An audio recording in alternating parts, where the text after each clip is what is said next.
All right, great. Hey, Mayor. Hello. I was just wondering if we want to get started. Okay. Yeah, John's gonna be late, and I don't know about Bill. Okay, great. Yeah. All right. Well, I'll take it away. So I'm Nick Baez. Formally, very briefly. Sorry, I have Invisalign in my teeth. It makes me list, but I was very briefly the town attorney at Bayonne, so I recognize a lot of you, and it's a lot of new faces too. So happy to be back. I always love being here. So a little bit about SURSA. Most of you probably know who we are. We are an insurance. We're an insurer, and we're really an insurance pool. And what that means is we're formed by our members, and our members pool their resources together to get a better, hopefully, insurance service in a sense. So that's basically what it is. Bayonne is a member of both the public entity risk insurance pool and the workers' compensation pool. There are a lot of sub coverages that we have in both of those. I won't bore you with that, but we have 290 members and counting. We're always hoping to add new members and retain the ones that we do have. So with that, I think I'll get right into it. No worries. We figured out that you have to click on the presentation to make the clicker work. So there we go. So tonight, typically when we give trainings at SURSA, we do a governing board training, and that covers lots of different topics. Get into open meetings law, get into things like quasi-judicial principles. But tonight we're going to focus mainly on ethics. And one of the reasons is I know that we're in the commission, the Planning Commission just received a training that was very similar to the one that that SURSA typically gives.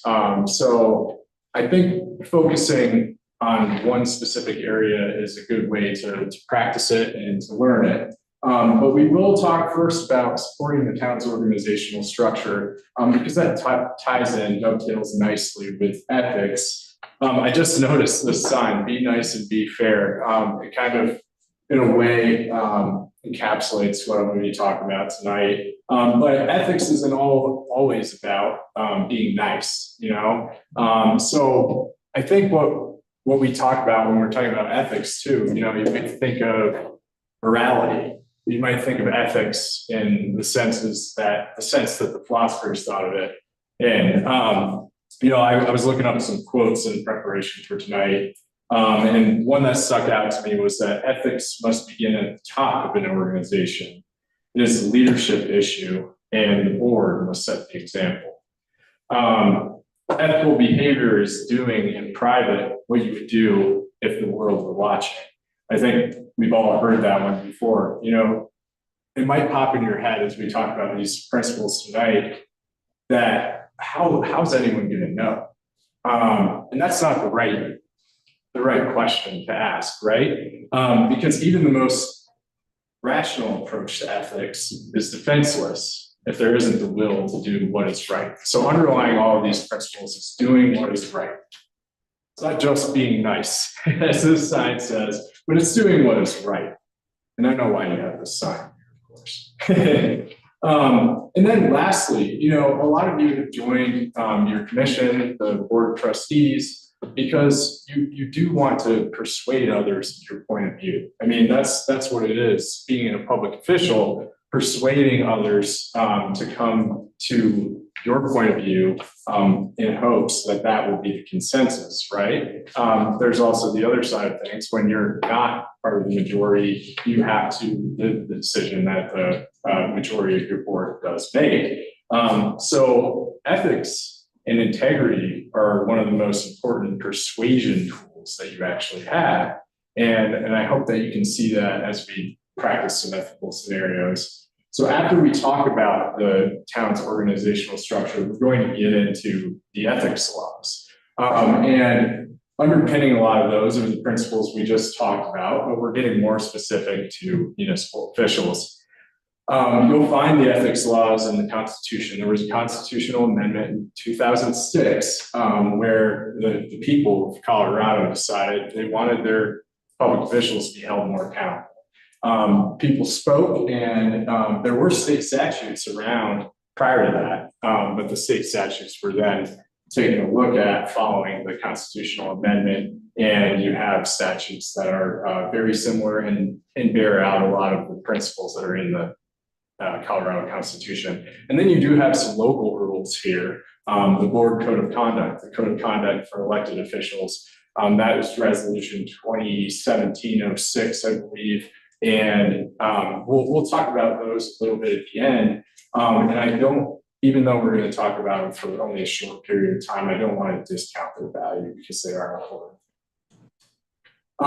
So this is a breakdown of the way that the statutes really organize the different ethical laws.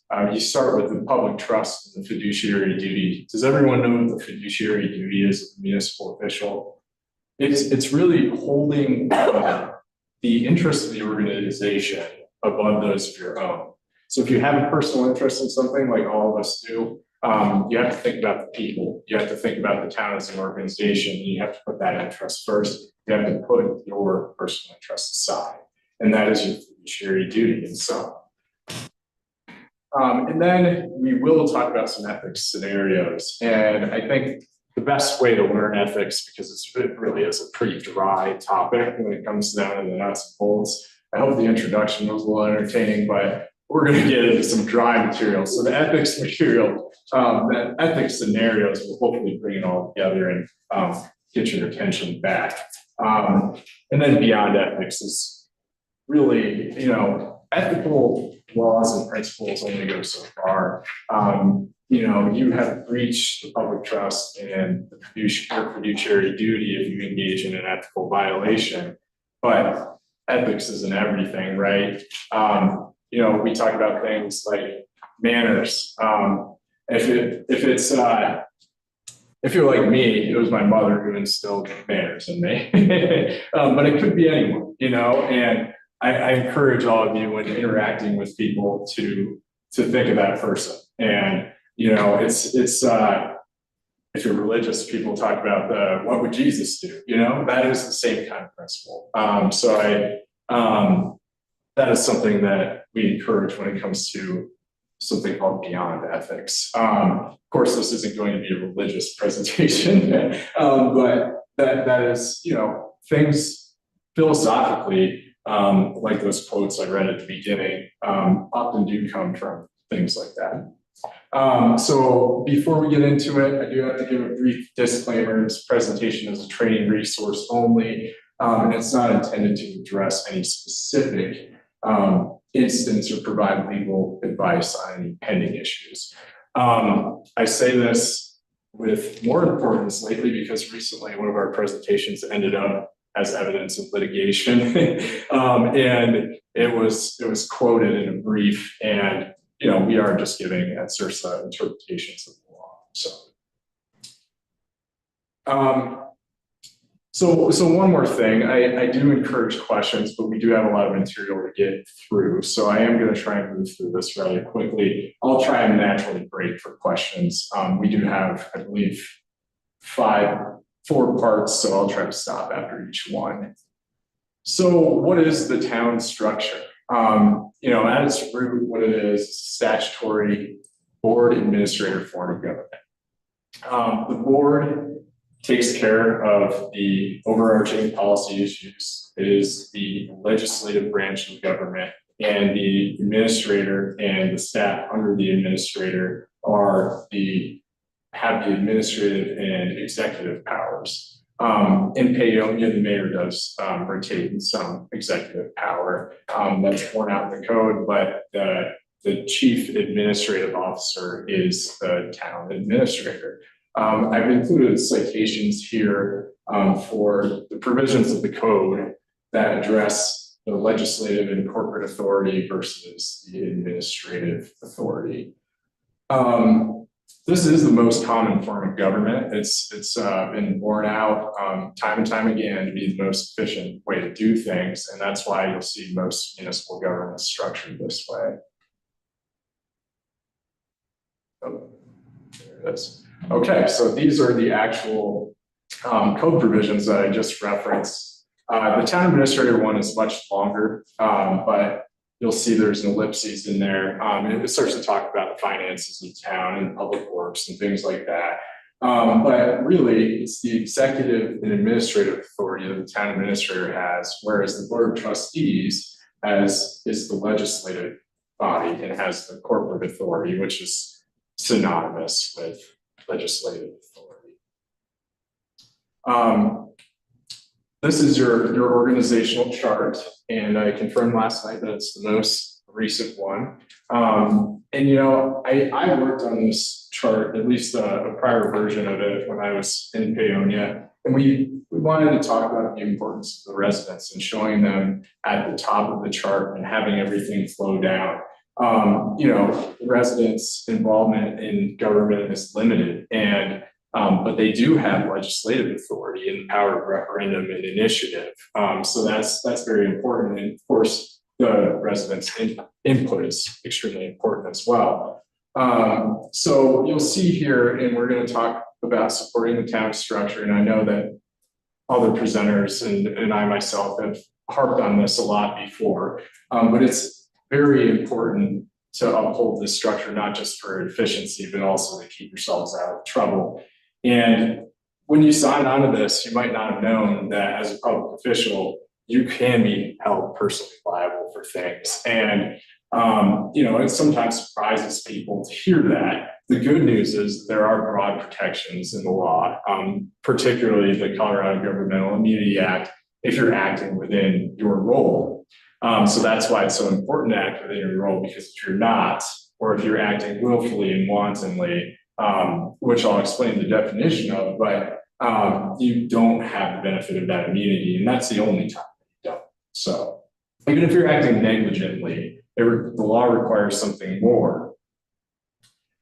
So I don't have the slide that I thought I was going to have next, so I just want to tell you what willful and wanton conduct is really quickly. It's intentional conduct with reckless disregard for the consequences, essentially. So it's more than negligence, which just requires some level of fault and, you know, causation between your act and what actually occurs, the injury. Willful and wanton is intentional misconduct. It's bad stuff. Stuff you know is wrong. So getting to one of the most important parts of supporting the town structure, it has to do with personnel, right? And we go back to this chart and we see that underneath the board, in the board's direct report, is the town administrator, the town attorney, of course, and the police chief are also direct reports to the board, but everyone else falls under that umbrella of either the police chief or the town administrator. So you're the boss at all seven of you in the way of the board of trustees of the town administrator and the police chief and the town attorney. They're your direct reports. And, you know, of course, they have their own independent authority in some regard. And when you've delegated tasks or certain areas to each of them, it's no longer within your authority. We call that handoff, right? So when the board has spoken on something and directed the town administrator, then it becomes in the town administrator's authority to handle that item and take it to fruition. So of equal importance, well, further really ferreting out that issue, you're not the employee supervisors, except for those direct reports I just named. And that means that you can't go down and dip down below the town administrator to actually direct the staff. And that can be tricky. We don't, at CIRSA, we're not trying to encourage you not to talk to staff members. I think a healthy organization, everyone should have a relationship, you know, in some way, a professional relationship. And that's good. You might not see some members of the staff every day, or you might not see them ever, but it's perfectly fine to say hello and to have a conversation with them. It's tricky, though, you don't want to direct them. And particularly if your board hasn't spoken to the issue yet and decided it, because then you're going out on your own and you're actually doing something that's outside of your authority. Yes. If you go back to the previous slide, the clerk is an appointed official. Why is the clerk not a direct report? That's a good question.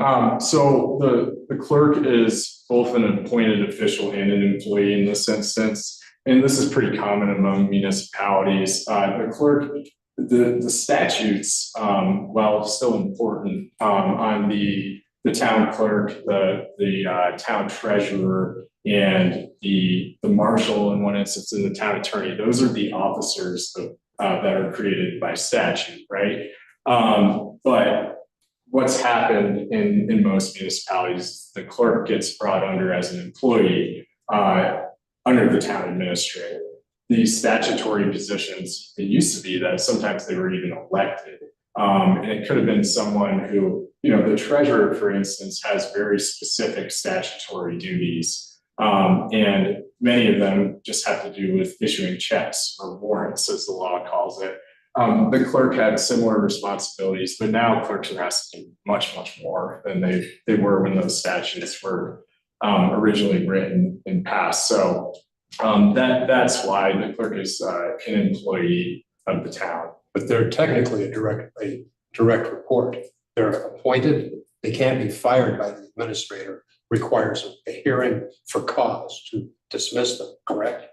It depends on how the town has structured that specific issue. And it's tricky. Sometimes I've heard lawyers say that a town clerk needs to be dismissed using the removal procedures in statute. And I've heard others say that they're a typical employee at that point and have waived that right. So I don't know the specifics, but it is a little complex, I think is the way I'll put it.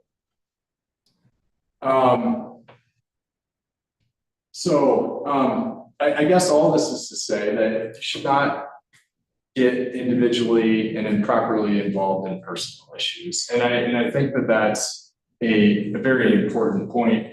And then you want to focus your attention on supervision of direct reports. And we are talking about that chart, while there could be some legal ambiguity in the issue of the town treasurer, the town clerk as appointed roles. And then one of the most important things when interacting with your direct reports is resolving to speak with one voice. If you have think about this, have you ever been in a role where you've had 7 different bosses that all have the same level of authority? There's no hierarchy. I mean, that's what this is with your direct reports, unless you resolve to speak with one voice. And that means providing clear direction in a meeting setting. That's the only place that you can act as a board. So resolving to speak with one voice, and I think so who's responsible for making sure that direction that the town administrator or another direct report receives is clear? During a meeting? Yeah. I would say we want to make sure the clerk got it appropriate.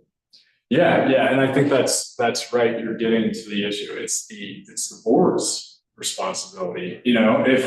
If there's a meeting where you are struggling to come to consensus on a particular issue and provide direction to your administrator, it's your responsibility to make sure that he comes away with clear direction so that he can actually put into action the policy the board has decided. So that's very important. That doesn't mean that there's not going to be some back and forth and some question and answer in those instances where the town administrator too is trying to understand exactly what it's being directed to do. But ultimately it is the board's responsibility.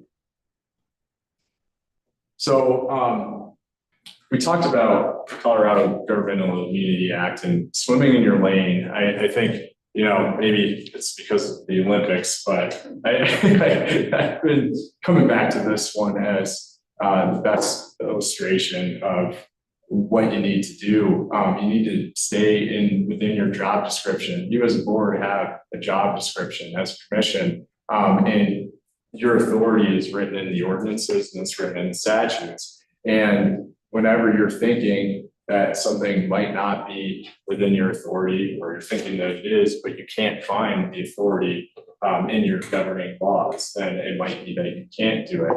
And whenever you're thinking about doing something on your own, you have to think whether the rest of the board has signed on to that. Because you are one of seven, right? In the planning commission, one of five. It's a consensus building body, and you have no independent power. It's all your one vote, and the ultimate consensus is what prevails. So let's just quickly bear out the situation of outside the scope and willful and wanton conduct, and how that can result in a loss of government immunity and personal liability in some instances.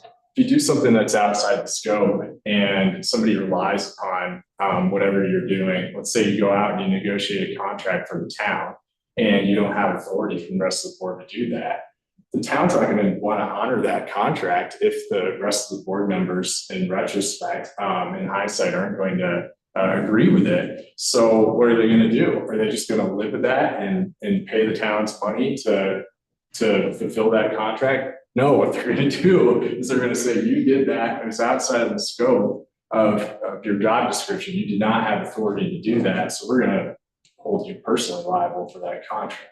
I think that's probably the easiest example of that. And you know, I wouldn't expect, if I went and signed a contract for Sursa, right? I wouldn't expect them to honor that. I'd expect them to have me deal with those consequences. And this is just the insurer talking in me, but when you lose governmental immunity, you're typically losing insurance coverage. You know, we have basically the same language in our coverage documents. So that's not always the case, but I don't want to get into the weeds on that. But I think, you know, the coverage gets extended to elected officials in their capacity as such. So that means within your role as elected officials and not outside of your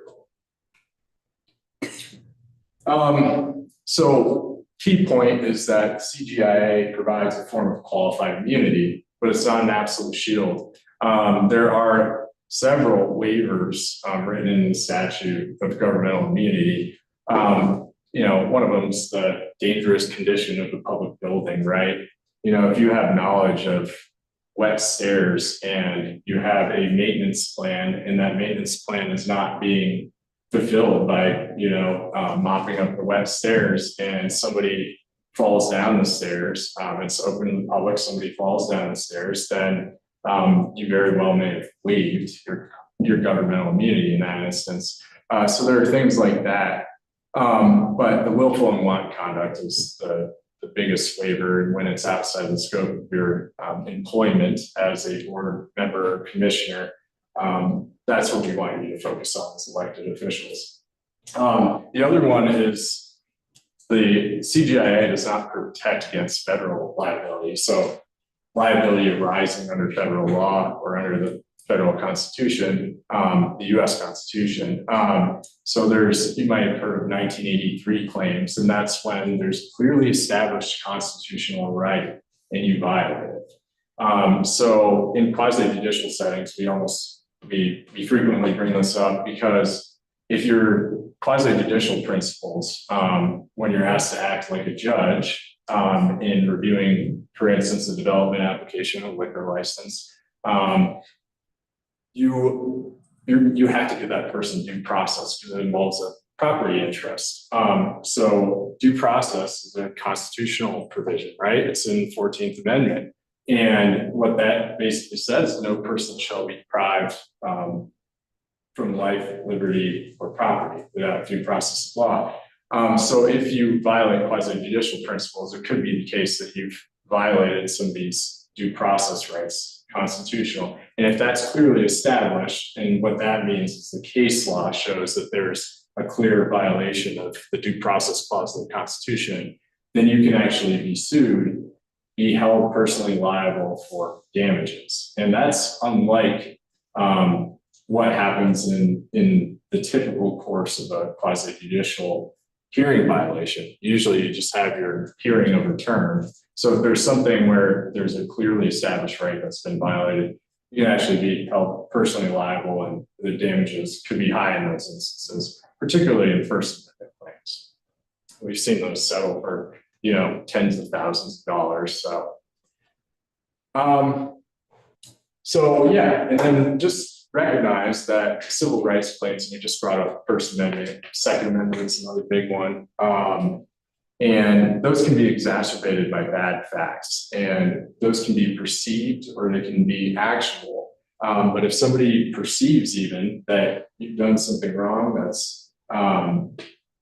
that's retaliatory, then you can, you're more likely to be sued in that instance, and most of those civil rights claims will settle for large sums of money. So any questions on any of that stuff before I get into the ethical laws? This is just more of a comment, more as a reminder to us when we were talking about giving clear direction to the town administrator. I think it's all of our responsibilities to make sure that we give really clear motions and to stop us if we're like too nebulous. So that's just, in my mind, like clear motions. That was all. Thanks. Thanks, Scott. I give you a chance to drink water. I did, yes, I appreciate that. So the ethics rules, as I mentioned earlier, lie in the Constitution, the Colorado Standards of Conduct, which we call the Colorado Code of Ethics most frequently, and in your local ordinances and a resolution rather. You don't have local ordinances on ethics, but you could, but you don't. You have a resolution that addresses some ethics themes. So if you take away anything from this, and I hope you take away a lot, but what I want you to really take away is that it's not permissible to use your public office for private gain. And there are key areas that we're going to touch on today. Conflicts of interest, if you do have one, and when we talk about conflicts of interest, we're talking about financial interests, and we're talking about a conflict that interferes with your ability to make a decision that's in the interest of the public, because you have financial interests that's personal to you, and you can't look beyond that. Sometimes it doesn't matter what you think. Oh, I can look beyond it. It matters if you have it in the first place. So we'll get into that a little bit more. If you have a conflict of interest, you have to disclose it. And if it's truly a conflict of interest, then you're going to have to recuse yourself. And then you cannot attempt to influence the votes of your fellow decision makers. And we typically say leave the room because, even a hard look can sometimes influence, or like giving a nod or something like that, a look of pain and agony. So leaving the room is always good, and we'll get into that more. So you can't disclose any confidential information for your personal benefit. That's an ethical violation, and that can get you in a lot of trouble. And you shouldn't be disclosing the confidences of the town, regardless of whether it's for your own personal financial gain either, right? If things that are confidential get out into the public sphere, then it can interfere with the body's ability to act and to make its own decisions. It can get you down a path that you don't necessarily want to be on. There is a gift ban, and our general advice is just declining any gifts that seem to be connected to your service, and that's it. Doesn't matter how expensive that gift was.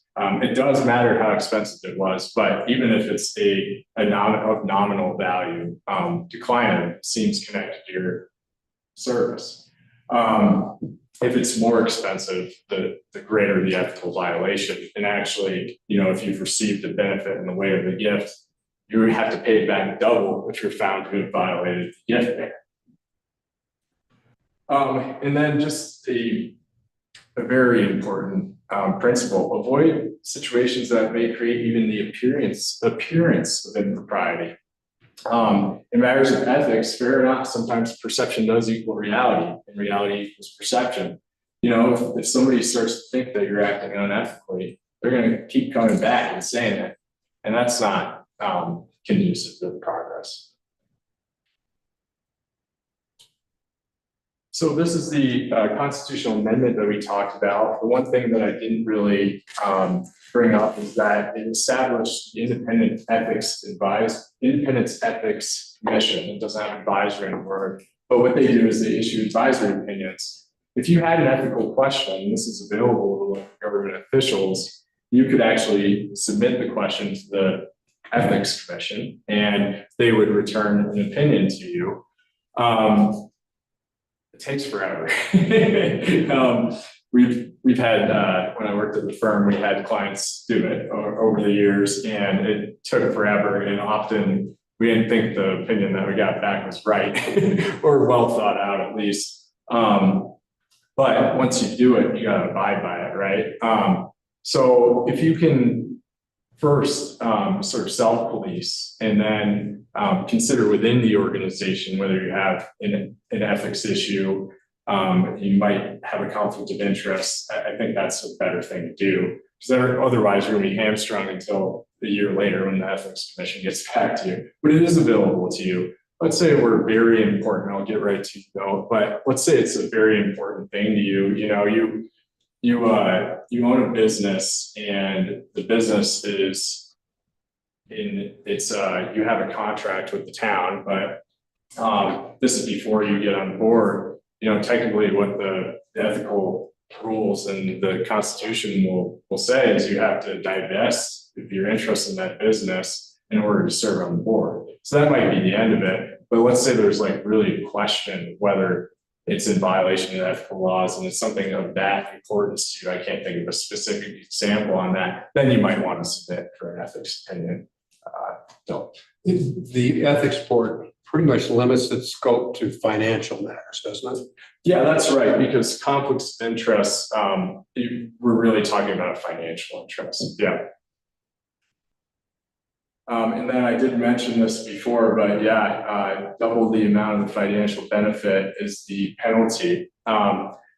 We'll get into, that's the constitutional penalty, and there's no private right of action under the Colorado Constitution. So if a member of the public identified that you had violated the constitutional ethics provisions, they wouldn't be able to sue you for that. But there are other ways to call your conduct into question and to impose consequences that we'll get into. So now, turning from the Constitution, we're going to go to the statutes. And this is what establishes your fiduciary duty right here. A local government official, oops, trying to get the clicker, there it is, I just can't see it. A local government official or employee shall carry out his or her duties for the benefit of the people of the state.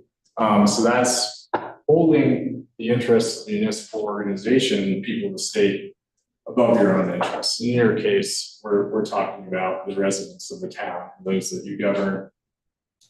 And here's the consequence, right? A local government official whose conduct departs from his or her fiduciary duty is liable to the people of the state as a trust of property, and the district attorney may bring appropriate judicial proceedings on behalf of the people.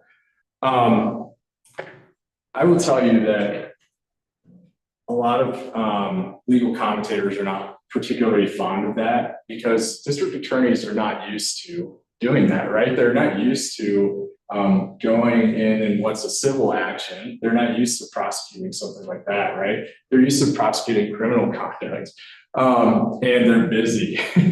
So it doesn't often happen like this.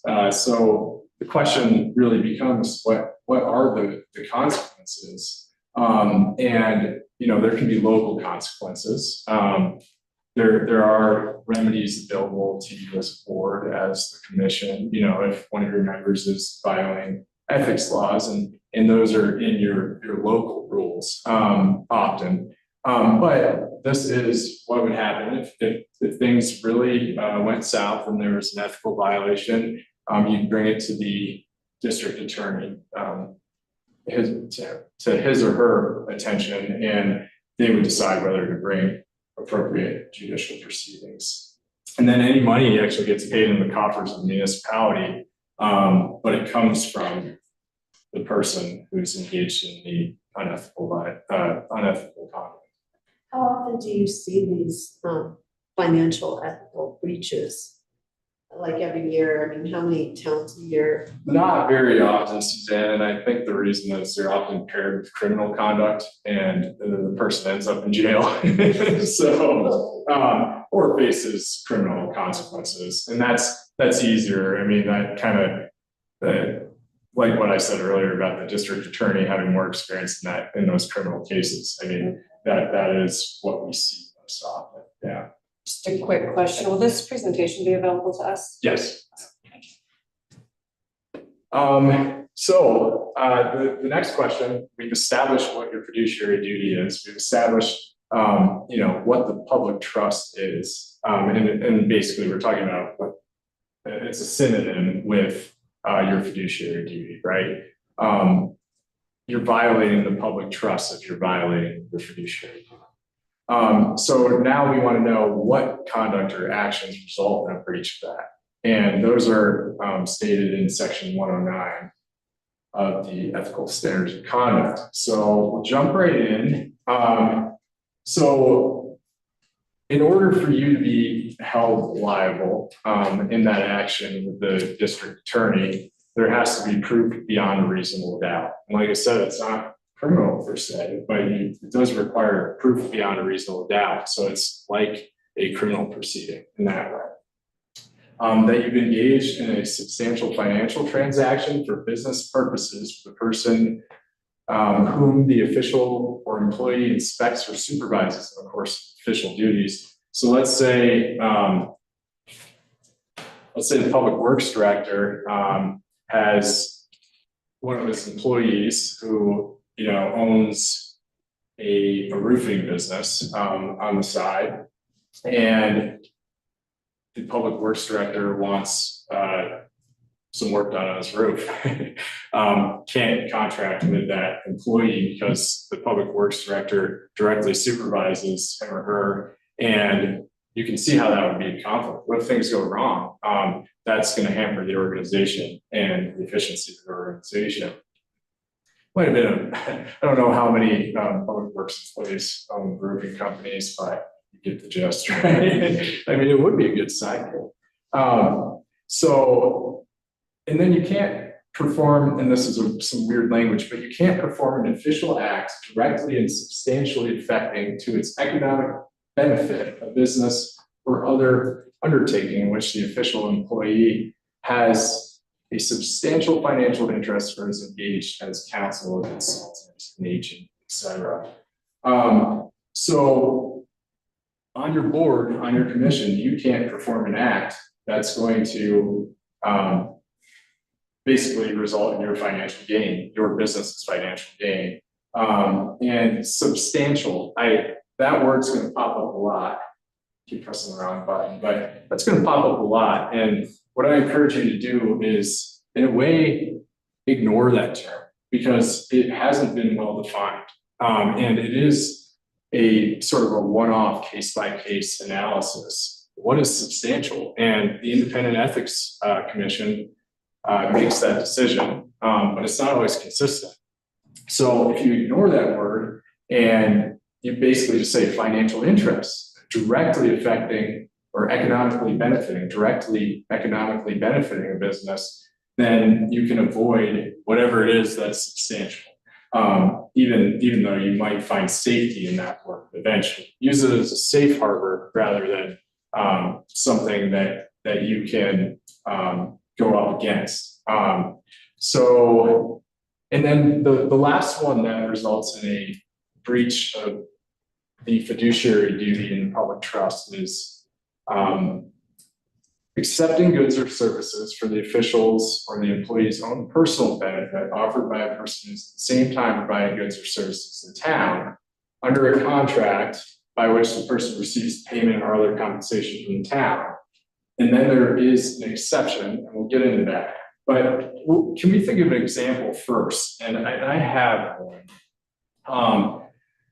There was a couple years ago, another municipality that I worked with was doing a big road resurfacing project, and the mayor wanted to have her driveway resurfaced and asked the town's contractor to do it.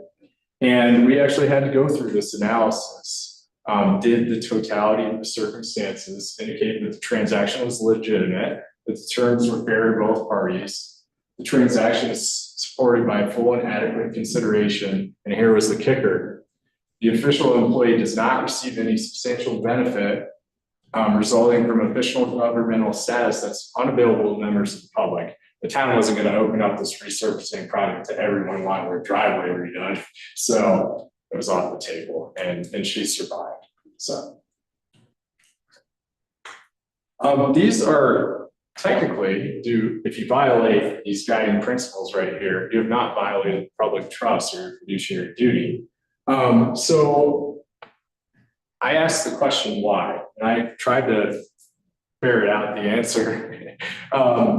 And I think what I've come back to is these are kind of derivatives of the actual conflicts of interest that result in a violation of public trust, and they can hamper the public's trust in you, but they're not going to be full-scale violations that subject you to that conviction by the district attorney in court. But these are also very important because they do, if you don't follow them, the public's not going to trust you, right?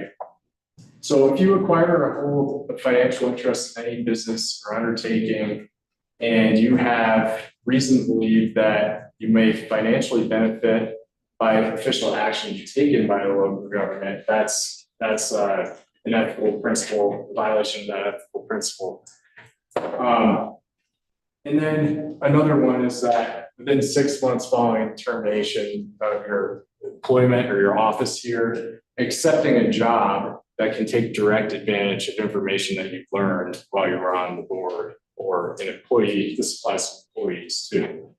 And then performing an official act which substantially affects a business or benefits a business or other undertaking to its economic detriment. So I guess better said, substantially, so basically you're performing an act that's to the detriment of one of your competitors. That's also considered your own financial interest, right? So if you own a gas station in town and you have a development application coming down the pipe for another gas station, and you know that that gas station is going to take some of your business away, then in that instance, if you vote on that, you have a conflict of interest. So that's another one that's big. It's not always intuitive. And then assisting or enabling family members in achieving employment or a gift, that can also be, what's to stop that gift from being given to you? And so that's one of the reasons that they have that rule, that ethical principle in the state code of ethics as well. And nepotism is generally something that, organizations seek to avoid. Okay, so you have a conflict of interest and that's been determined. So now what do you have to do? You have to disclose that interest to your board or your commission. And that can come in a variety of forms and typically will come at the beginning of the discussion item on the agenda. And it's important, I think, to get ahead of it early if you can. And, if the board's going to have several discussions on something, you don't just recuse yourself or disclose that interest, that conflict that you have right before the vote, because then you've attempted to influence the votes of the other board members in those earlier discussions, and now you're just disclosing the interest. That seems like circumventing the ethical rules. So you disclose the interest of the board, typically happens prior to the discussion, and then if it's determined, usually you have a little discussion, a little back and forth about whether you actually have that conflict of interest. Sometimes that happens prior with the attorney, but it sometimes happens in the meetings, and I like to have a record of it, and so might your attorney. So having that conversation in meeting when you don't have a conflict of interest is often helpful, because then it's showing why you don't have the conflict of interest. If you do have that conflict and it's determined, then you can't vote and you need to recuse. And then we do say that you should leave the room so that you're not influencing or attempting to influence, even by your conduct and your nonverbal conduct, the influence the votes of other board members or commission members. There is an exception, and that's when your vote is necessary to obtain a quorum or otherwise enable the board to act. But a lot of times, if it's not an urgent matter, it can just be postponed if you don't have a quorum otherwise. And that's the advice. You should wait. Otherwise, you're taking advantage of an exception when you shouldn't be. And then, so who decides whether a board or commission member must recuse themselves? It's that person individually. It's not the remainder of the board or the commission. So only the person that has a conflict of interest has the power to recuse themselves. And that's why it's so important to really dig deep and look at the underpinnings of these ethical rules and think about doing what is right. And it has to do with the principle about if you have. It has to do with what I brought up earlier about who's going to know. Often the case is that you might have a bias or you might have an agenda that's unstated that you've not told anyone. And it's important in those instances to still disclose that interest and to recuse yourself from voting in those matters.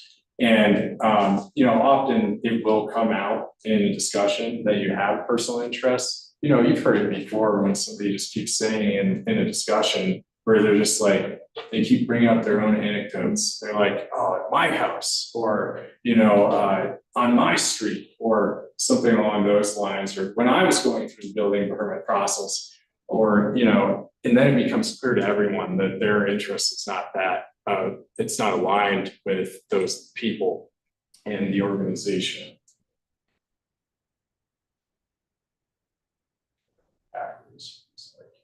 There we go. Okay, so more. I told you that this is going to be long and boring, but this is the gift ban essentially on this page. And in addition, you can't, and confidences as well. So you cannot disclose or use confidential information in the course of your acquire it in the course of your official duties to further your personal financial interests. And that sounds like insider trading, right? And it is. I mean, that's the same sort of concept. And you cannot accept a gift of substantial value or an economic benefit tantamount to a gift of substantial value when it would tend to improperly influence a reasonable person in the official or employee's position and apart from faithful and impartial discharge of their public duties. So reasonable person notice is an objective standard.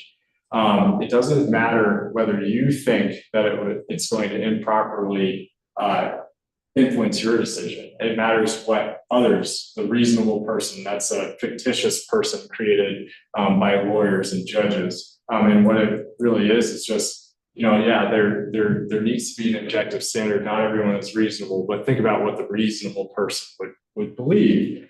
And if it looks like it's improperly, has a tendency to improperly influence the decision, then you can't accept it. So you can't accept this substantial value, when you know, or when a reasonable person in the employee's or the official's position should know under the circumstances, primarily for rewarding them. So that's after you've made a decision. You might have been a champion on something, a particular project, and you know that there are interests that it's going to benefit, but you're doing everything right, and you're thinking about all sides of the issue, and you ultimately come to a decision that favors one side or the other. Because you do have to make a decision, and that person then comes and sends you Rolex in the mail or something. You can't accept that yet. So I wrote down here safe harbor, and I put it in quotes. And the reason I put it in quotes is because it truly is supposed to be used as a safe harbor. When a gifter has fair market value or an actual cost below $75 or below, in that instance, you won't violate the ethical rules unless it's intended to sway your vote. So, in instances where it's quasi-judicial, you have a development application, don't even accept even a trivial or, a gift of nominal value in those instances. And note that this safe harbor doesn't apply to money, forbearance, forgiveness of debt. So nobody can ever give you money when you're on this board, and I think we all know why. I mean, that's tantamount to bribery in a lot of instances. So, all right. So, any questions on any of that stuff? I'm going through a lot. Yes. Okay, so I just want to say thanks, because I had there's a hearing coming up that I can just be straightforward about it. It's a neighbor. And I'm like, is there a financial interest? No, not necessarily. But I feel like, oh, I can't give due process because I have a bias one way or another. And I was like, should I not recuse myself? Heck yes, I'm going to recuse myself. Like, I want that person to have their due process. And so I really appreciate this discussion. And I have a question, like, what about me as a citizen? Do I have an opportunity, is it right to speak at a public hearing if I'm recusing myself from a vote? Okay, very good question. And I want to first address the piece that you spoke about having to do with the quasi-judicial decision making. There are, while not an ethical conflict of interest, there are situations where you might have to recuse yourself in a quasi-judicial setting. And that's if you have a bias and you can't make the decision. You ask yourself, can I make this decision? Can I remain impartial and fair to this applicant and despite the fact that I am their neighbor? And the answer is almost always no, right? And it's because you are their neighbor and you're going to take an interest in what they're doing. Maybe it's something so trivial as replacing their fence in exactly the same place and it's the exact same material. And that almost never happens, right? But in that instance, if you ask yourself, can I remain fair and impartial? And can I make this decision based on the facts in the hearing record by applying the criteria in pre-existing law? If that answer is no, then you do have to recuse yourself from those quasi-judicial settings. So, yeah. And then Kathy, you had a second question. About public hearing. Like, oh, yes. Yeah. I know I'm recusing myself. May I speak at a public hearing? So you're still a member of the quasi-judicial decision-making body, even though you've recused yourself. So you can't then become a person who gives testimony at that hearing. Thank you. Yep. So if you take it a little bit farther than their neighbor next door, somebody's coming before the board that and you just don't want to deal with it because, you might have to tell them no. Where does your responsibility to vote on an issue come in? Is there a responsibility? Oh, yeah, you do, part of your oath, right, is to uphold the Constitution and the laws and the ordinances of the town. And there is an expectation, one of your duties as a board member, as a commissioner, is to vote. So I would say if you don't have to recuse yourself, you should vote on a matter, right? And absent a conflict of interest or absent bias that would cause you to recuse yourself from a quasi judicial matter, you should vote, you know? So yeah, it comes down to, I mean, some, I can't remember what Payonius says, but a lot of times when folks abstain a municipal charter, or some local rules, in the case of statutory municipality, will say that abstention counts as a yes vote or a no vote. And that's because it is considered a duty of your office to actually, vote on an issue. And in a way, it's sort of like circumventing responsibility, I think it's good to think about it that way. So this isn't actually a different part of the statutes, but we're going to talk about interest in contracts. It's right below the state ethics code, but it's equally as important. So town officials and employees cannot be financially interested in any contract made by them in their official capacity as a town official or employee. I think we all know that, right? So this prohibition extends to former town employees 6 months following the termination of their employment with the town. It doesn't say anything about the board members following there, so that's a key distinction, following your office. But it includes contracts and employments for the contractor of the town concerning matters with which the former employee was directly involved. And the issue there is, right, you're too fresh. You're coming off all of you might have confidential information, for instance. You have an advantage. Your new employer is not going to be able to resist asking you for that information. That's part of why they've hired you, in essence. That's almost always the case, So that's a violation. Contracts violating part 2, and that's this article. It's not in the like I said, the state ethics code, but right below it, are voidable by the other party or the parties to the contract. So if you have that financial interest, the other party can void it. And then all of a sudden, you're out there holding the bag and you have a fine of you're facing a fine of up to twice the amount of benefit. That person can sue you too. I'm voiding this contract because the law is clearly showing that I should, but now I have all these damages because I was expecting to do business with the town. So here's an exception. These two words are highlighted: interested in contract. So those are actually defined terms. Interested does not include a minority interest in a corporation. It's not defined, again, what a minority interest is. So it's kind of like the word substantial in the other instance. And minority, though, I think we can give meaning to that term a little bit more. I mean, typically, if we're talking in terms of a simple majority versus a simple minority, we know what that is. It's 51% is a majority. Does that mean that you can have 50% ownership in a business that has a contract with the town? No, probably not. So I encourage you not to ignore the word minority, but a lot of municipalities that have charters or their own ethical rules will define that interest to be below 10%.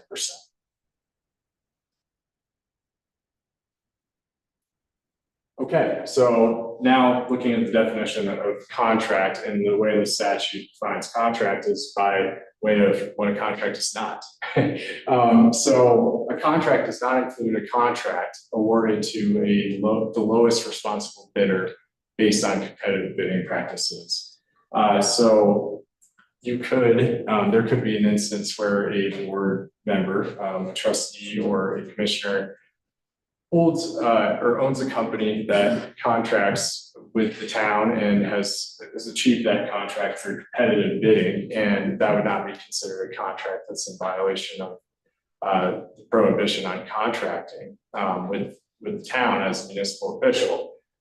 Then merchandise sold the highest bidder at public auctions. Sursa does this when its vehicles are outside of the lease period, and they basically say, it's not exactly an auction, but they're like, did any of the employees want these vehicles? And Sursa is able to do that because it's not governed by these rules. If you have obsolete vehicles that are, you're buying new vehicles for the fleet, if you put them up at auction, that's open to all of the public, then an employee can, or an official can buy that vehicle as long as they've participated in that auction process and it's truly a fair public auction. And then investments or deposits in financial institutions, that kind of goes without saying. And then contracts with an interested party if the town could not otherwise reasonably afford a contract with another entity providing the same service due to geographical restrictions. That might happen in Paonia, and if there's a service that you can get from only one person or one company here, that you wouldn't otherwise be able to get without driving 38 minutes to Delta or further,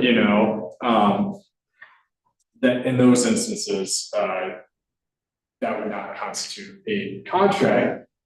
And you have a presumption, if it's not greater, so you have a presumption if the other service provider would cause you to spend more than 10% of the overall cost. So it's a 10% increase in cost, or there's performance required within a limited amount of time. So in those instances, the geographical restriction exception could apply. And then there is for lack of a better term, a safe harbor.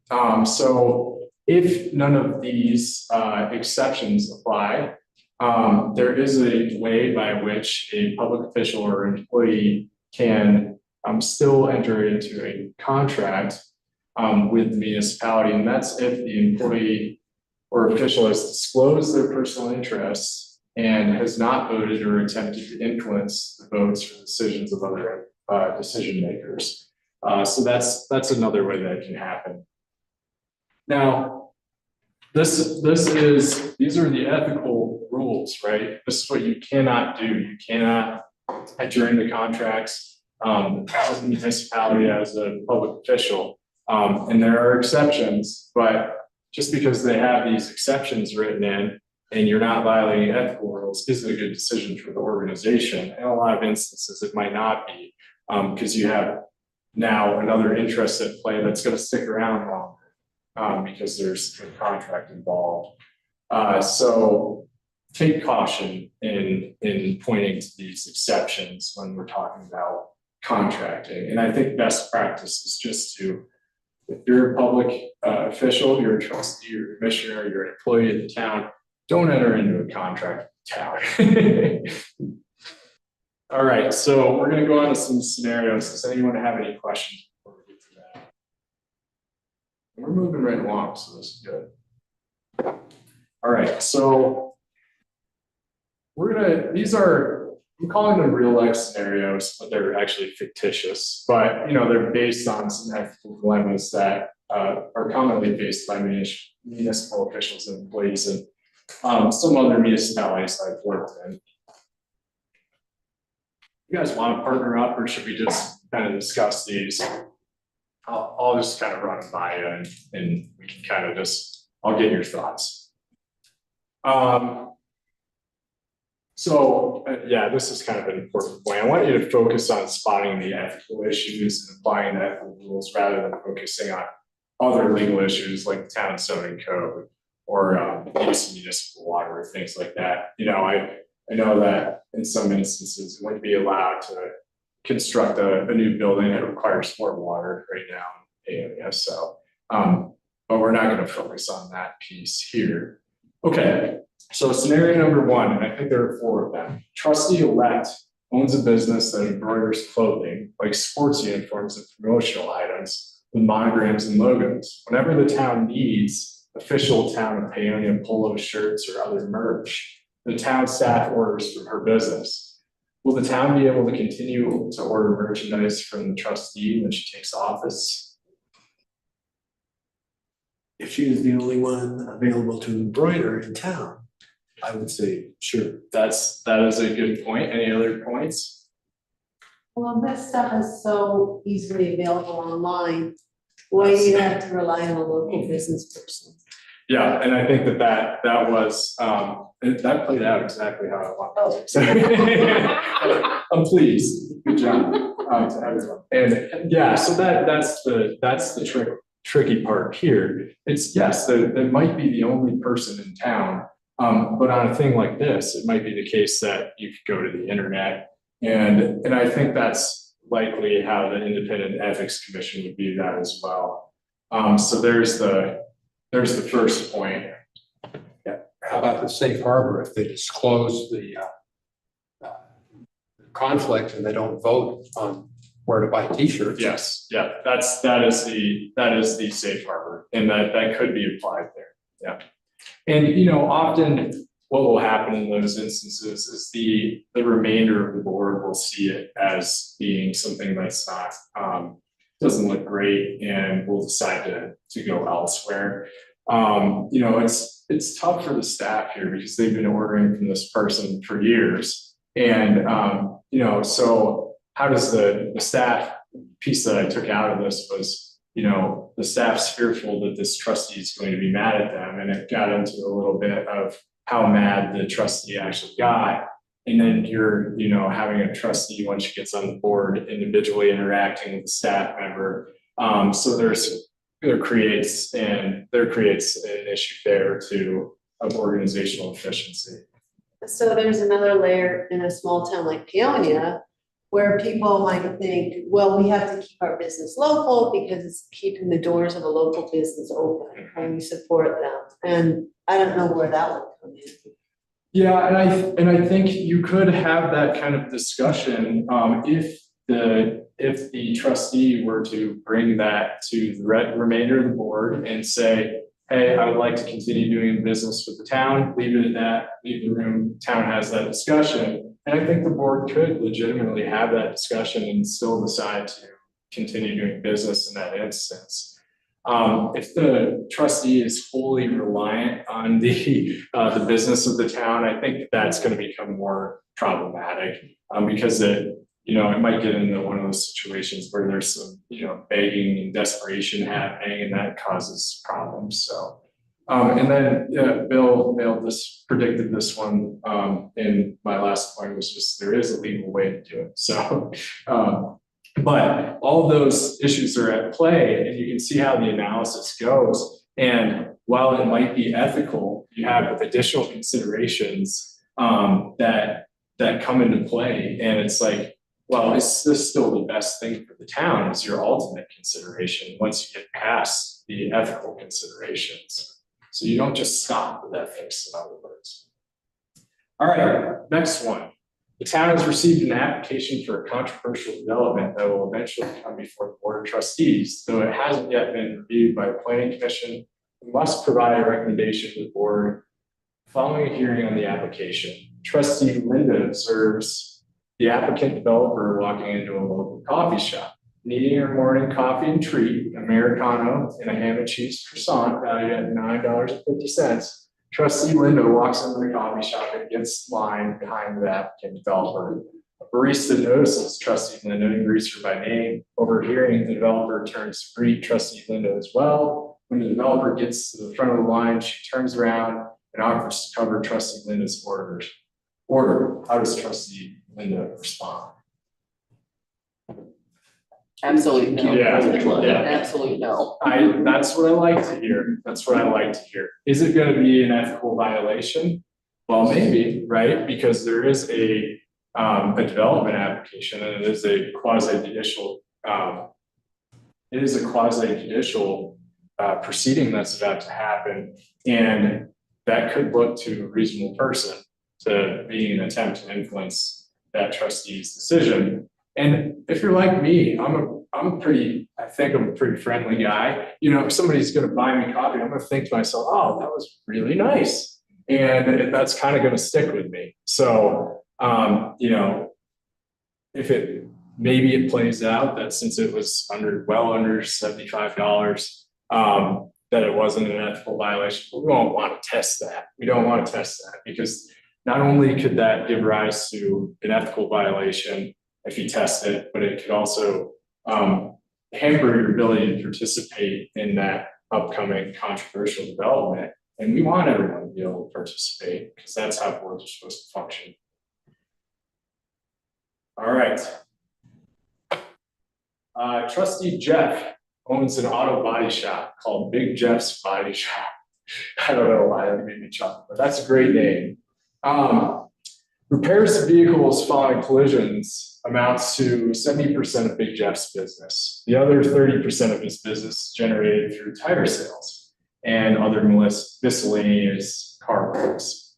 5%, 25% respectively. Rent keeps going up year to year at Big Jeff's business location, and he needs the revenues from tire and other car parts sales to cover it. The town recently received an application for a change in use property to allow Discount Tire to occupy an existing commercial building. The applicant will eventually come before the board. Trustee Jeff knows he won't be able to compete with Discount Tire's prices and fears his business will lose a significant portion of revenues he has relied on from tire sales, which could ultimately put him out of business. Trustee Jeff combs through the town code with the intention of finding criteria by which to deny the application. He finds something he thinks will work. Does Trustee Jeff have a conflict of interest? Yes, absolutely. And that's that competitor issue. And, you know, it's the economic detriment, which is the other side of the coin to financial interest. I mean, in this point, if he recuses himself, even though he knows that it's in violation of a town code, he's not gonna have the opportunity to present that information. Okay, so yes, that's What does it matter that he's read the town code? He can't discuss that with the board because he has a conflict of interest. right. And I think that is, that kind of plays into this next piece. What does Jeff have to do? And he is going to have to disclose that interest. And he's going to have to ultimately recuse himself. And because he did all that research ahead of time, if he were to participate in the hearing, it is his choice, ultimately. It's going to come out in the hearing, and he's going to say, well, all of these criteria, and maybe even though he's introducing legal standards in the discussion and not introducing his own facts and testimony, ultimately that's going to end up happening, right? Because he's already preconceived the criteria by which to deny the application. So what if the application is not exactly what he's thinking it is? So that might come out in the record and call into question the decision that's being made. It becomes really problematic when there's a conflict of interest and the person doesn't disclose that, or does and then doesn't recuse themselves.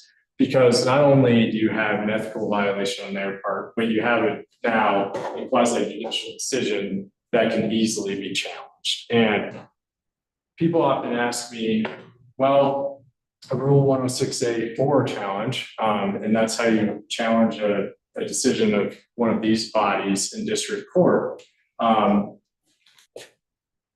The consequence, what are the consequences of that? You know, there's no damages provision. So how does it really hurt the municipality? Well, it hurts. Let me tell you this. I mean, if you've had something really controversial before you, think about all the anxiety that kind of swells in the town prior to that happening. And think about all the people that you have to deal with, and for better or for worse, that are very interested in the controversy and that want it to go one way or the other. You're gonna have to do all that over again. And then think about all of the preparation that staff does. And in preparing for those hearings and making sure that you have all the information that you need to make a decision. They're gonna have to do that all over again too. You know, sure, some of the work is done, but you're gonna be in the news. And that is, you know, you don't want to be, right? I think whenever I used to see my name in the paper and having quoted me, you know, my first thought is, oh, I need to read that right now and make sure what I said is right. And, you know, it creates a lot of anxiety. And, you know, so I think that's very important. And if your decision is challenged, the town could be made to pay the attorney's fees, the challenger, if the challenger prevails too. But the more the practical consequences of having the decision overturned are much more perhaps than the legal. So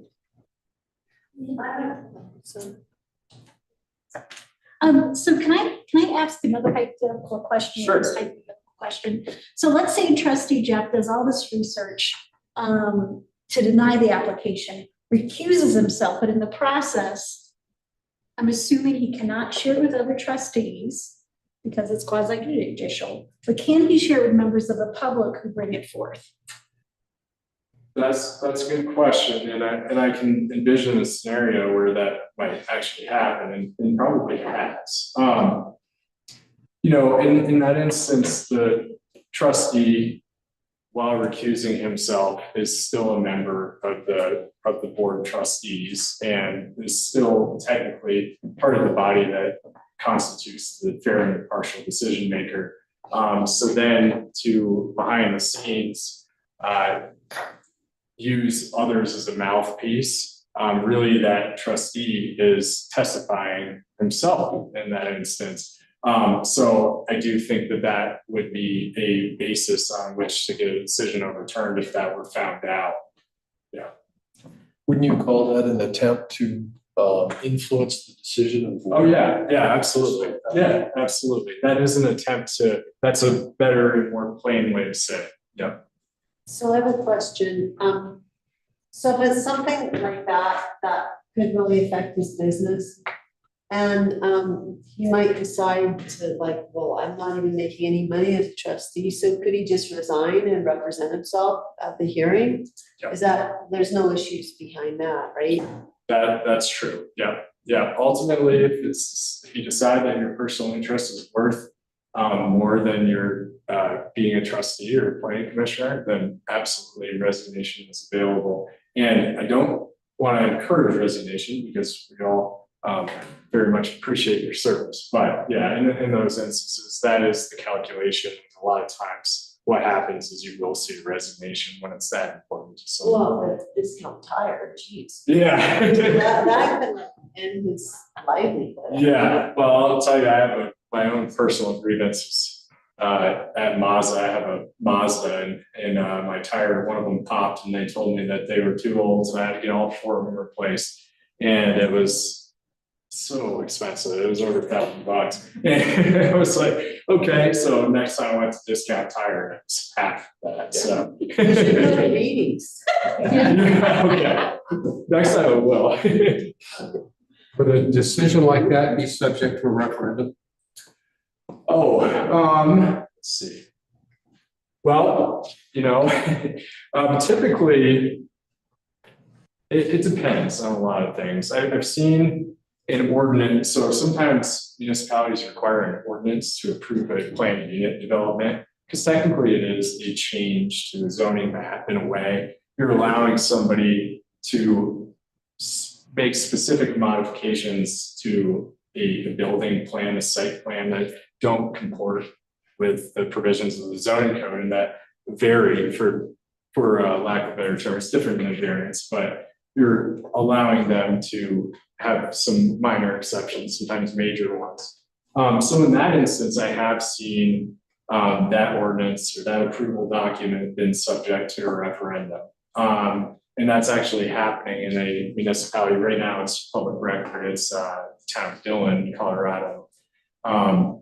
So yes, I've seen that. And this particular one, let's say, are you saying if this let's say the decision were approved by the board and trustee Jeff all of a sudden wanted to submit a referendum. Well, it's two-part. If some other, if he was a stand-up guy, somebody else was aware there was a flaw in the record, Oh, yeah. I would assume, or I wonder, could they referendum that? And then the other part is, could Jeff be involved in that referendum? So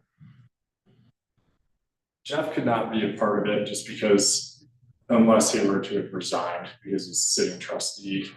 However, the distinction is in, and I think there are too many variables to answer it directly, but I can point you in the right direction. The calculus is whether it's an administrative decision or a legislative one. The power of referendum is in the people and it's a legislative power. It's not an administrative one. So, there are instances where you might have heard an attorney say before, well, that's not within your power of referendum because that's an administrative issue. And if, let's say that this is, what did I say, this kind of a change in use. Let's say it's a use by right though. It's a request for a change in use, but it's a use by right. It's allowed, it's permitted by zoning. And there is another aspect of the application that's for some reason causing it to come before the planning commission and board of trustees. In that instance, you're making a decision in accordance with pre-existing ordinances. So it's really an administrative decision that might not be subject to the power of referendum. So it's it really comes down to, it's very fact intensive, but that's the type of calculus that courts will use, administrative versus legislative. So Yeah. if we just tweak this scenario a little bit, let's just say that Jeff doesn't own a body shop at all, Okay. but he can't stand big box stores. He thinks it's gonna ruin the entire look of the town and all this stuff. And is that a bias? Well, it is a bias, right? But the question then becomes, if you have a bias, is it strong enough where you no longer can be a fair and impartial decision maker? And I think let's think of a judge in this instance. Judges obviously have their personal opinions and their biases, and they're supposed to be apolitical, but clearly some of our Supreme Court justices are not apolitical. And that's the case with a lot of judges, right? Maybe in appearance and they are, but they have opinions. But what they do and what their role and their calling is to do is to actually, put those aside, and they're very good at doing it. And, some might say that they bend and twist the law to comport with their opinions. And, maybe that's true in a lot of senses, but a good judge, what they'll do is they'll put their personal preference aside and they'll use stare decisis to actually look at the case law before, and, they better have a very good reason to overrule something that their predecessors have decided. So I think it's the same kind of instance here.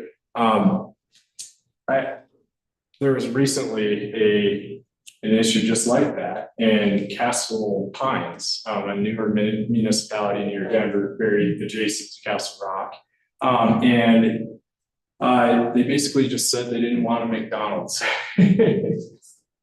And, they're kind of paying the consequences for that right now. They're having the decision appealed in district court, and it may well come back to them. But that was the big box store, the chain restaurant calculus. And the answer and the way to prevent that is not really to, you hope that you don't get in that instance and everyone's like, oh yeah, we didn't really want that either. You hope that your standards that you have in place will prevent things like that from happening. But once you receive that application, you can't change the standards on the Right, law. so just to clarify, because this is quasi judicial, Right? you could have a campaign, you could pass a thing saying no McDonald's. Yeah. This is an application by a McDonald's. That's the way you treat that is different. That's right.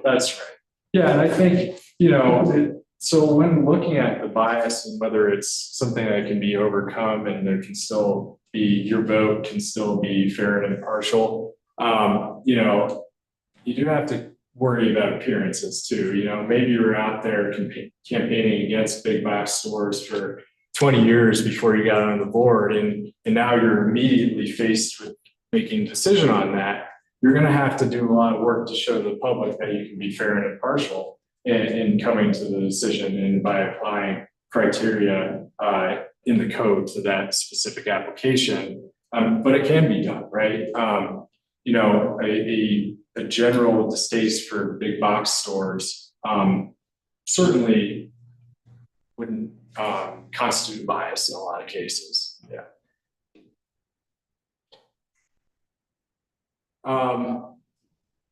So I think we really responded to both of these, and I really appreciate all of your participation. You guys know this stuff really well.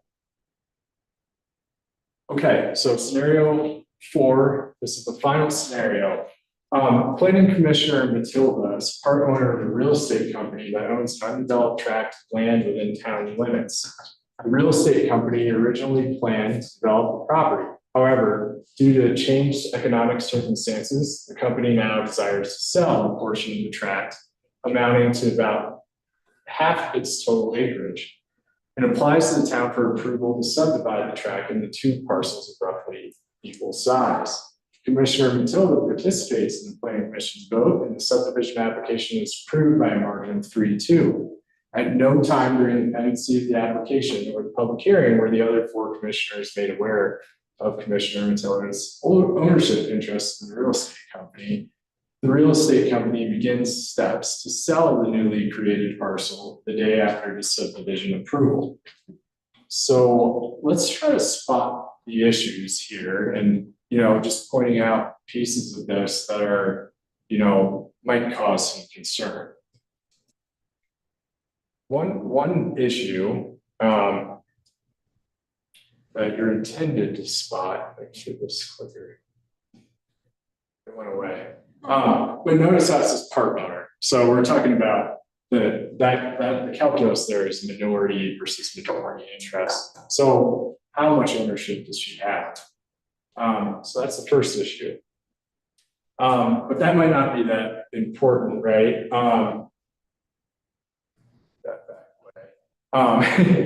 That might not, okay, so it was backed up and that's why it wasn't working. I just clicked it 100 times, so it's gonna go all wonky. All right, I'm gonna give it a minute. So yeah, she might have maybe it's a minority interest, maybe it's a majority interest, she's a part owner. So that's the first question you have to ask. She has to disclose her interest anyhow. Regardless. Even if she only owns 1%, she Yeah. has to disclose that. Yeah, and she didn't do that. Oh, thank you, sir. It's great. That is great. Thank you. Yes, so that is the key, you know, regardless of whether it's a minority or majority interest, she's got to disclose that. That's an interest. She participates in all of this, and is there an ethical violation though? Yes. And that's an interesting question, because remember the word directly. It's a subdivision application. So you know, a subdivision approval doesn't necessarily financially benefit you. But I think you're right. And the reason is because they've announced their intention to actually sell one of the parcels. And that clearly is going to result in a financial benefit to Commissioner Matilda. So what about, now that this has been decided and Commissioner Matilda participated, what risk is there for a decision and for the organization as a whole? The organization can be sued by some competitor or somebody with an interest in not having that land sold or subdivided. And it could be just a citizen. Yeah. And you would be liable for their legal fees at the very least. And there's a possible state ethics violation there. Yeah, I think all of those are true. And one of the things at the end here they begin steps to sell the newly created parcel. So what if that decision does get challenged and it goes to district court, and meanwhile, the newly created parcel is sold, or maybe it's not sold, but the steps are indicating that the real estate company is preparing the parcel for sale and thus spending money, those all of a sudden become damages that, the town can eventually be held liable for, and then Commissioner Matilda could be held personally liable. There's a lis pendens possibility there too, There is, yeah. and that is a big problem. What did you say? Lis pendens, they dispute your title, Yeah. and that can go on for years, literally. And it makes a piece of property unsellable. Yeah, so one of the morals of that is that when we're talking about subdivision and we're talking about zoning approvals, the approval, you want it to be something that someone can rely on, because they are going to rely on it. And if you take away that ability to rely, then it causes problems for people. And when people have problems caused, if we're talking about financial problems, damages, then they're going to sue. I mean, that's the only way they're going to recover anything, probably not made whole in a lot of instances, but. Did you say something about 30 days after the? That's right. Action? And is it after discovery or after the action? It's after the final action. So, if the planning commissioner has we're talking about the 10684 appeal. Yeah, so if the planning commission is providing a recommendation to the board, typically it would be at the board level that it would be appealed. Yeah, just because it's a recommendation at that stage. I think most savvy litigants would hold off until the final decision, because there's still a chance. Yeah, and they would have to exhaust their administrative remedies before going to district court. So yeah, 30 days. Yeah. So it's serious. Serious for the lawsuits. Yeah. Yep. So hopefully, if it were challenged, the real estate company would mitigate its damages, and they would be required to do so by halting the sale. But that still, they might have immense damages at that point. So regardless of whether they halt it. All right, so I have you go to the next slide. No problem. I think this is just got a couple more. Oh yeah, we'll skip through those. Yeah, the ethics scenario in this instance was interesting because it's not directly to your financial benefit, but then you see the fact that it was right after that they were trying to sell it. So that is pretty direct, and I think would be hold on. Couldn't you state that she breached her fiduciary responsibility because she put the town in legal jeopardy because of this? And that's kind of the ethics part of it. I think you certainly could say that, and I think the way that ultimately, people are going to look for remedies. So I think the more likely scenario is just that somebody, the town's going to go after her if it's sued for damages and try to collect from her, because it is ultimately her responsibility. But I think you're right, yeah. Yeah, I was just thinking back to the scenario about the embroidery company. Yeah. And if I bring this back kind of locally to Delta County, there was something like this happening at the county level, where business was done with a town employee. Regardless if it was right or wrong, what it did was, I think it created, and they did this business because they were buying local, et cetera, but it created distrust, and there may have been a lawsuit. And it's like, was that worth it? Right, and right. So that's the part without getting into the specifics, so y'all might know, it's like, that's what I think about with our actions. It's like, I want us to build up, and I don't want to create any appearance of impropriety. And that's how I'm engaging my actions. Yeah, no, I think that's exactly what we want. Yeah, and I think it does harken back to doing what's right. And but was it worth it to have that kind of insight before you act rather than in hindsight? I think is very important. And if you you can have that kind of insight, it's really great and it'll serve you really well as a public official. All right, now I'm seeing. Well, I'll take the time to thank Sam for being here, and really appreciate you. And we are getting to the last 2 slides. You know, your oath of office does mean something. You know, are you going to get, you know, are you going to get fired? Or are you going to get be held liable for damages for violating it? Maybe not directly, you know, a lot of things stem from it that you could be held personally liable, but for violating this specific oath, no, you know, it's not something that gives rise to any sort of liability or, you know, criminal consequences. But you do take this oath and it means something. It's a commitment to ethical conduct and best practices, carrying out your responsibilities, and in turn, it's a path to avoiding liability. And Sam will last. No problem. I wonder if this thing died. That must be. Yeah.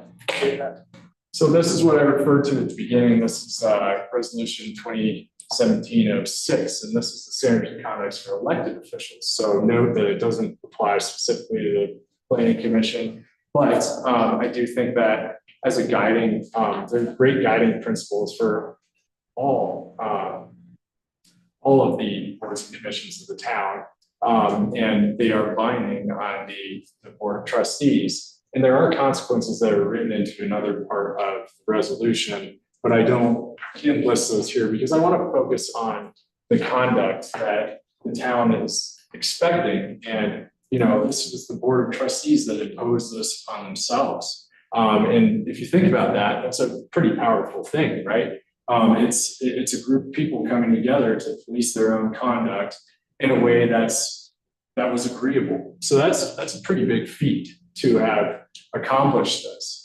And I underline the words that I think are most important. And I like the word civility. I like respect even better. Dignity, to dignify someone is very, very important. You know, and that comes with sort of acknowledging their experience, right? And knowing that it might be different from your own, but still providing respect. And I think all this sort of harkens back to the fact that, you know, if you treat others with respect, they'll treat you with respect. And then that quote that I read at the beginning, you know, ethical conduct has to come from the top down. That's where ethics originates. And if you set the example, the staff, other boards and commissions, and the public will sort of fall in line. And I truly believe that. Professionalism is another good word. And we're always talking about not doing things like berating, intimidating. There are ways to say things differently without, you know, necessarily attacking someone. You know, you can say the same thing by instead saying, I respect your opinion. The nastier way to say it would be, you're so pretentious. You know, you're constantly ignoring the views of the public.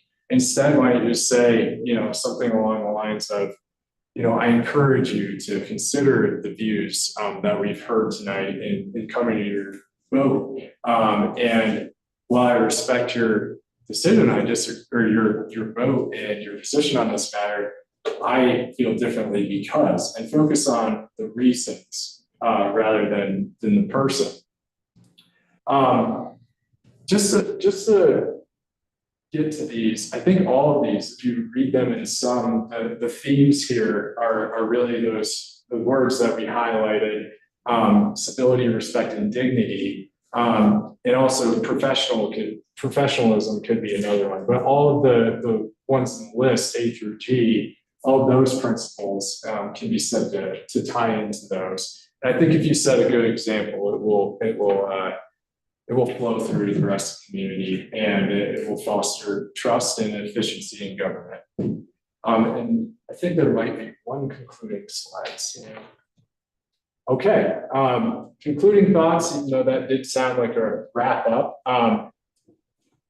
Ethical laws, I mean, it's easy to forget these things, you know, I'm gonna go home and I'm gonna forget them for a while and then I'll have to familiarize myself with them. So I think, you know, looking at the ethical laws and rules frequently, taking this home and using this as some follow-up reading and referencing it when you have an ethical dilemma that you're facing, or, you know, just every once in a while.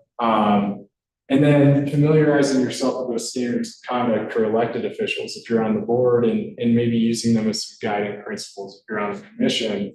And then these are just a couple come away with principles. If you're more interested in a matter before your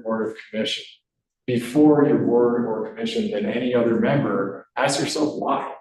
And often it could be the case that you stand to gain financially or competitively, or it could be that your personal interest is outweighing that of the organization in the public who voted you into office.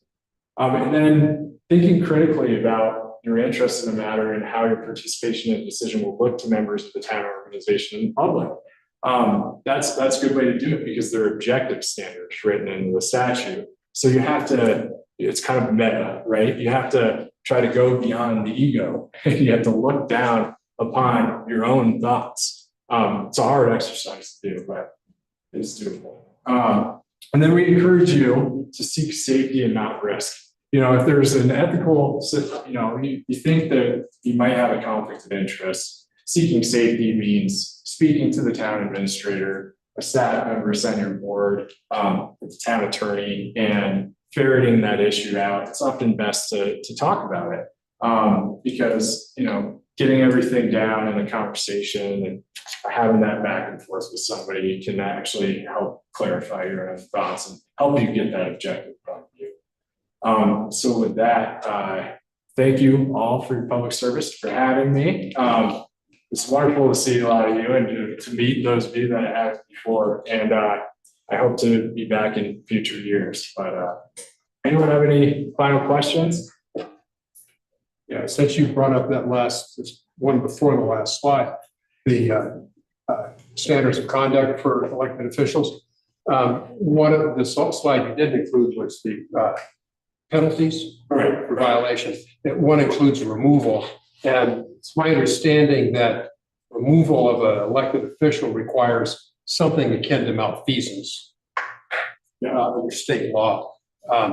So can the town override state law with something as nebulous as some of those standards there? By ordinance, like override With a resolution like that, would that override standards imposed by state law? I have to leave that to your attorney. I can't answer that. I think really what I think they list penalties in the second section of that resolution, and removal is one of them, but it doesn't say how you get there. And I think the procedures are written in state law. So I think that's what you have to follow for that particular issue. But yeah, I can't get into the interpretation of malfeasance. I don't think that comes from a case in the 1800s, actually. So it's interesting. It hasn't been tested since the 1890s, the actual removal and litigation. So yeah, so it is a nebulous concept. Okay. I just want to thank for organizing this. Like it's really, for me as a new trustee, I really appreciate just having this moment to just talk about these things. You know, like step back, and I thought this was a fabulous training. So thanks a ton, Sam, and for being here. Of course. And does anybody not have a copy of this ethics book that I handed out a month later? What's the date? 2019. Okay. We're gonna, Thank you. did you get one, Lynn? Okay. Of course. Yeah. You say stability that comes from the top down. Well, theoretically, if you look at our organizational chart, the top is public, isn't it? That's right, and I guess what I'm saying, I mean, the board of trustees. and the planning commission. Yeah, but I never want to discount the value of the public in government.